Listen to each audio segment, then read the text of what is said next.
पाकिस्तान के अंदर एक अंदाजे के मुताबिक हर साल 10,000 बंदा मरदई हो रहा है, लालच में आके चाय की प्याली पे दीन बेच रहे हैं। और जब ये लोग बारूने मुल्क जाते हैं और वहां ये पनाह लेते हैं तो अपने आप को मजलूम पेश करते हैं, कहते हैं हम मजलूम हैं, हमारे ऊपर जुल्म हुआ है, पाकिस्तान के अंदर हमें हकूक नहीं दिए जा रहे। और हमारे जो लोग हैं जो ना समझें वो भी ये कहते हैं, बल्कि मादरत के साथ कई वजीर भी ये कहते हैं कि मरज़इयों का हमारा थोड़ा ही फर्क है, करीब करीब है। कुफर इस्लाम का फर्क थोड़ा फर्क होता है, लेकिन दीन को वाली दीन, तुम्हारा दीन और हमारा दीन हो रहा है, ये थोड़ा फर्क है।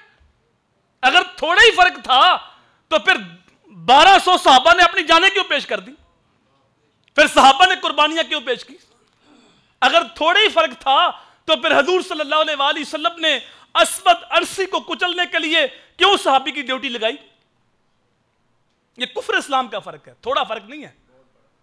और याद रखिए जो मरज़इयों के हकूक हैं उनके हकूक गस्ब नहीं हुए, हकूक का मसला नहीं है, हकूक के तयन का मसला है। वो हैं काफिर और हकूक चाहते हैं मुसलमानों वाले।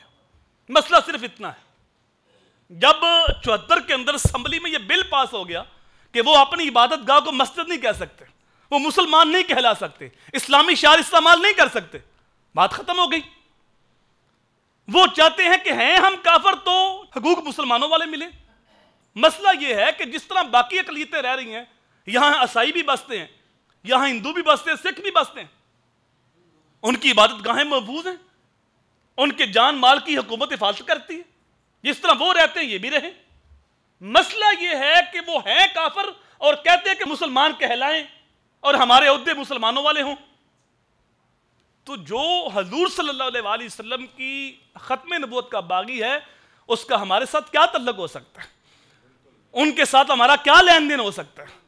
उनके साथ क्या रवादारी हो सकती है? उनके साथ ना कोई कारोबारी मामला हो सकता है और ना कोई उनके साथ रिश्तेदारी हो सकती है जब हैं गैर मुस्लिम। देखिए जो यहूदी हैं वो तौरात को मानते हैं और मूसा अलैहिस्सलाम को मानते हैं, और जो ईसाई हैं वो तौरात को भी मानते हैं, मूसा अलैहिस्सलाम को भी मानते हैं, लेकिन इंजील को भी मानते हैं और ईसा अलैहिस्सलाम को भी मानते हैं। अब जो ईसाई हैं वो यहूदी कहला सकते हैं? अगर वो यहूदी कहलाएं तो क्या यहूदी उसको तस्लीम करेंगे? क्यों? इसलिए कि वो मूसा अलैहिस्सलाम के बाद एक नया नबी मानते हैं और एक नई किताब मानते हैं। तो जब एक बंदा नया नबी मान लेता है, नई किताब मान लेता है, पिछले दिन वाले उसे कबूल नहीं करते क्योंकि उन्होंने नई शरीयत मान ली, नई किताब मान ली, नया नबी मान लिया।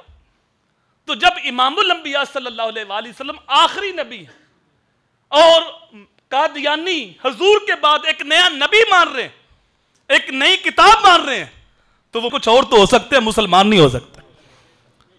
वो पाकिस्तान के भी गद्दार हैं, इस्लाम के भी गद्दार हैं।